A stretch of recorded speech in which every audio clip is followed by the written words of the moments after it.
এদেশের 70% মানুষ হা বলেছে। হা বলার মাধ্যমে তারা জানিয়ে দিয়েছে অতীতের পচা রাজনীতি এবং শাসন ব্যবস্থা আমরা আর চাই না। আমরা পরিবর্তন চাই, নতুন শাসন ব্যবস্থা চাই, নতুন বাংলাদেশ গড়তে চাই।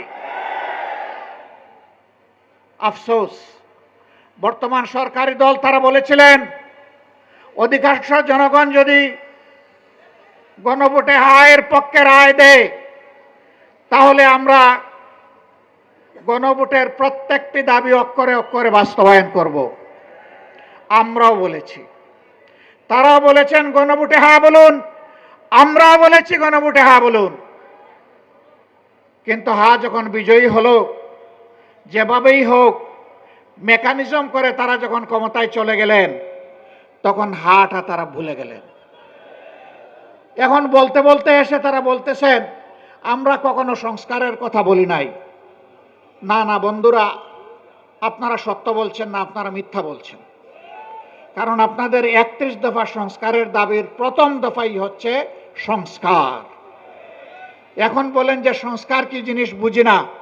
আসেন আমরা সংবিধান সংশোধন কমিটি করি। আমাদের সংসদের ভিতরে আপনারা দেখবেন মাঝে মাঝে একজন অবৈতনিক শিক্ষক তিনি আমাদেরকে সবক দেন, এইটা সংবিধান, ওইটা সংবিধান, এইটা ধারা, ওইটা ধারা। আমি জিজ্ঞেস করতে চাই, সংবিধান এবং কার্যপ্রণালী বিধির কোথায় আছে? সংসদে আপনি একটা সংবিধান সংশোধন কমিটি করতে পারবেন, মেহেরবানি করে তা দেখিয়ে দেন। আমরা যখন তার প্রতিবাদ করেছি, এখন শুনলাম সংসদের ভিতরেই তারা আওয়াজ দিয়ে সংবিধান সংশোধন কমিটি গঠন করলেন।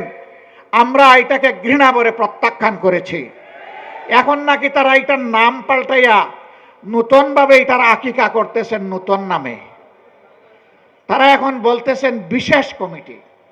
জনগণের সাথে আর কত ছলচাতুরি করবেন, আর কত দুকাবাজি করবেন?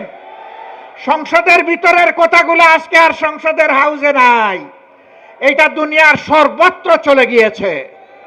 পদে পদে মিথ্যা বলবেন, ধোঁকা দিবেন, পরিণতির জন্য তৈরি থাকুন।